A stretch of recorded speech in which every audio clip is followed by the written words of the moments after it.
Bismillahirrahmanirrahim. Assalamu alaykum, hörmətli görürmənlər. İstiqlal gündəlik xəbərlərini görüşünlərdən qarşılayırıq. Mən Abdullah Yalqın. Proqramımızda vətənimiz Şərq Türkistan və dünya gün tərtibidəki ən mühim xəbərlərini huzurunuzda sunumuz. Qədəmsiz diqqətinizlər ekranımızda olsun. Pakistanda Xitoyga qarşı yangi qurolliq armiya qurildi. Pakistanning Balochiston o'lkasidagi mustaqillikni talab qilayotgan qurolliq kuchlar Xitoyning Pakistondagi manfaatlariga qarshi yangi armiya tashkillagan. Nikkei Asiya to'rining 7 mart xabar qilishicha, Pakistondagi qurolliq guruhlar tunji qatim birlashib, Xitoyning Balochiston o'lkasidagi manfaatlariga zarba berishni nishon qilgan Balochiston milliy armiyasini qurgan. Balochiston milliy ozodlik sepi deb atiladigan bu ittifoq Pokistonda qurilish qilayotgan Xitoy ishchilarga hujum qilish kuchini oshirish va Xitoy-Pokiston iqtisodiy koridorini buzish maqsadida tashkillangan. Bu ittifoqning qurilish nishoni bo'lsa, yerlikdagi boyliqlarni bulang-talang qilishga qarshi turish ekan. Xabar qilinishicha, bu ittifoqning qurilishi qabilalar orasidagi raqobatdan texmo markazlashgan qurolli harakatga aylanganligining bishorati bo'lib, Xitoyga qaratilgan texmo cho'ng ko'lamli hujumlarga sabab bo'lishi mumkin ekan. Mazkur ittifoq yana o'z talablarini o'tirg'a qo'yish maqsadida diplomatik harakat qo'zg'ashni planlagan. Shundaqdimi bu ittifoqning boshqarilishi va unumdorligi to'g'risida andishalar mavjud ekan. Pakistan namrat bo'lgan Balochiston o'lkasining boylik manbalarini echish uchun zarur bo'lgan ul aslahalarni qurishda Xitoyning mablag'i va boshqa yordamlari haqida izlangan. Pakistonning bu ojizligi dal Shi Jinpingning atalmish bir balvoq bir yo'l planiga o'til kelgan. Ammo Xitoy-Pokiston iqtisodiy koridori Balochiston o'lkasidan o'tadigan bo'lg'achqa, rayondagi mustaqillik talab qiladigan qurolliq kuchlarning qattiq qarshiligiga uchramoqda. Ma'lum bo'lishicha, aslida Balochistonning yerlik mustaqilligini talab qiladigan nurg'un tashkilotlar bor bo'lib, bu qatim bu qurolliq guruhlar Xitoyga qarshi ittifoq qurgan. Ular Pokiston armiyasining Xitoy bilan til biriktirib, Balochistonning tabiiy boyligini bulang-talang qilganligiga qarshi harakat qilmoqda ekan. Balochiston ozodlik armiyasi yana Xitoydan Xitoy-Pokiston iqtisodiy koridori va boshqa mablag'larni chekindirishni, shundaqla Xitoy ishchilarining Pokistondan chiqib ketishini talab qilmoqda ekan. Amerika Xitoyning boshqa ellardagi eksportiga mutaqobil turishga tirishmoqda. Amerika prezidenti Donald Trump Xitoyning eksportlariga qattiq zarba berish tadbirlarini kuchaytirib, Xitoy bilan savdo qiladigan davlatlarga qarata ikkilamchi jazo qo'yish haqida tahdid solgan. Reuters agentligining bu vaqtdagi analiz xabarida bildirilishicha, Trump ikkinchi qatimliq vazifa muddatining 7 haftasi ichida Xitoy mollariga qo'yilgan tamojna bejini jami 20% o'stirib, butun dunyoning savdo planlariga ta'sir ko'rsatgan. Bu yangi tadbir Xitoyni o'ttirg'a chiqarish strategiyasidan foydalangan davlatlarni nishon qilgan bo'lib, shirkatlarni geopolitik xatarni tuvallatish uchun tijoratni Xitoydan boshqa davlatlarga yo'tkazishga majburlagan. Gerçi Xitoyning 2017-2024 yillar orasida Amerikaga qilgan eksport nisbati tuvallagan bo'lsa-mu, ammo Xitoyning xalqaro eksport nisbati oshgan. Amerika yana Meksika, Kanada qatorliq ittifoqdoshlarini Xitoy mollariga boj qo'yishga majburlagan. Vyetnam qatorliq davlatlar Xitoy savdosiga tayanganligi sababli ziyon tortsa-mu, Hindiston o'zining 2030-yilga borganda Amerika bilan ikki taraflama savdosini ko'rinarli oshirish plani bilan foydali fursatlarni ko'rmoqda ekan. Biroq mavjud ta'minlash zanjirining murakkabligi va Xitoyning ishlab chiqarish iqtidori Xitoyni butunlay chetga qiqish masalasini qiyinlashtirgan.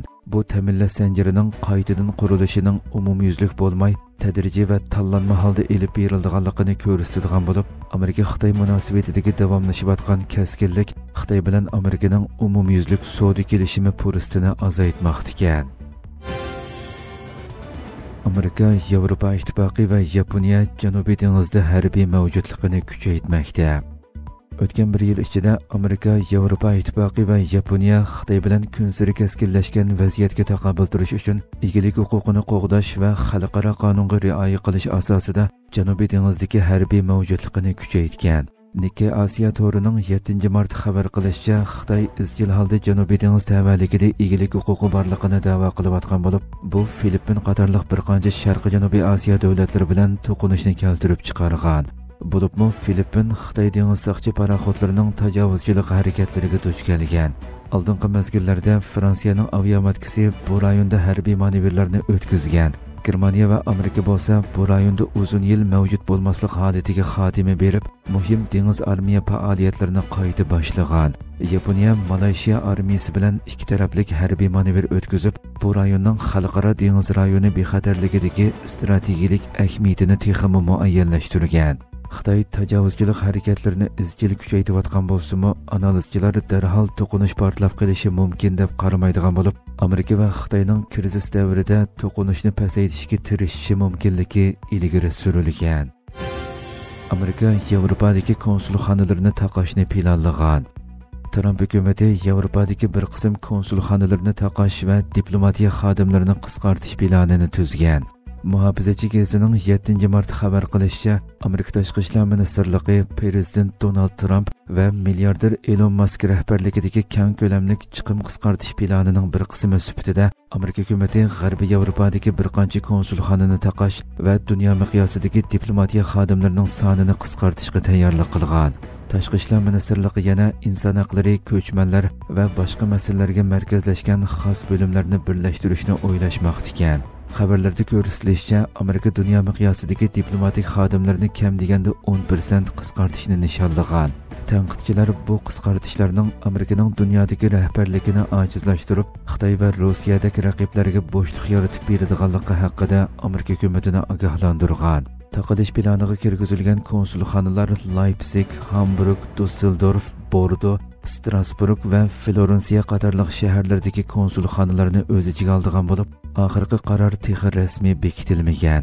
Tashqi ishlar ministrligi yana Turkiyaning Gaziantepdagi tarmoq idorasini taqash planini parlamentga bildirgan bo'lib, bu tarmoq idora Suriyaning shimolidagi insonparvarlik xizmatlarida muhim rol o'ynagan. Tashqi ishlar ministrligi navbatdagi sinoqlarga unumli taqobil turish uchun dunyo miqyosidagi mavjudligini davomli baholayotganligini ta'kidlagan. Yevropa Trumpning bexatarlik kapolati tahdidi sababli qayta qurollanishni planladi.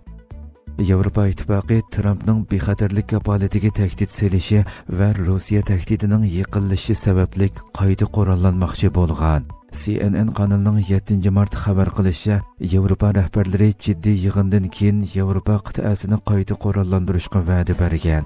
Yevropaning bu yig'ini Rossiyaning Ukrainaga tajovuz qilishi orqa ko'rinishida Amerikaning bexatarlik yordami pozitsiyasining o'zgarishi sababidan chaqirilgan. Amerika prezidenti Donald Trump vazifaga o'ltirgandan buyon Ukrainaga bo'lgan harbiy yordamni to'xtatib, Amerikaning Shimoliy Atlantik ahdi tashkilotidagi mas'uliyatida gumon paydo qilgan. Bu ahvol Amerika qo'llamagan ahvol ostida Yevropaning o'z-o'zini mudofaa qilish iqtidori to'g'risida andisha qo'zg'agan.